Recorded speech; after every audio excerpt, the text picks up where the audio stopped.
అంటే ఓకే. ఇప్పుడు Germany process గురించి ఎక్స్‌ప్లెయిన్ చేయాలంటే ఫస్ట్ థింగ్ నువ్వు జర్మనీ ఓకే. ఫిక్స్ అనుకున్నావనుకో ఇప్పుడు బ్రో నేను జర్మనీ రావడం ఫిక్స్ అంటే నువ్వు చేయాల్సిన ఫస్ట్ స్టెప్ వచ్చేసి ఏపీఎస్ అప్లై చేయాలి. ఏపీఎస్ సర్టిఫికేట్ అంటే అకాడమిక్ ఎవాల్యుయేషన్ సెంటర్ నుంచి నీకొచ్చే ఏపీఎస్ సర్టిఫికేట్ అది వీసాకి మ్యాండేటరీ.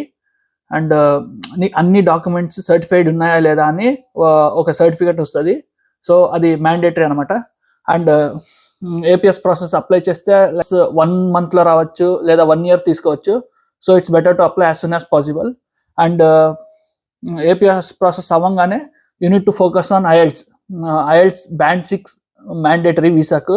అండ్ సమ్ యూనివర్సిటీస్కి నువ్వు 6.5, 7 ఉంటే లైక్ యూనివర్సిటీ షార్ట్ లిస్టింగ్కి హెల్ప్ అవుతుంది. అండ్ ఐఎల్ట్స్ తర్వాత మెయిన్ మ్యాండేటరీ ఏమంటే జర్మన్ లాంగ్వేజ్ వీసా ప్రాసెస్కి కానీ నువ్వు యూనివర్సిటీకి అప్లై చేసేటప్పుడు కానీ ఎప్పుడు యూజ్ అవ్వదు. బట్ నువ్వు ఇక్కడ ఒక టైం నువ్వు ఇక్కడ జర్మనీకి వచ్చిన తర్వాత నీకు జర్మన్ లాంగ్వేజ్ చాలా యూజ్ అవుతుంది. ఎలా అంటే like if you are applying for a working student or part టైంలో వితౌట్ జర్మన్ లాంగ్వేజ్ నీకు పార్ట్ టైం వచ్చేస్తుంది. బట్ వర్కింగ్ స్టూడెంట్ కానీ నువ్వు మాస్టర్స్ తర్వాత జాబ్ అప్లై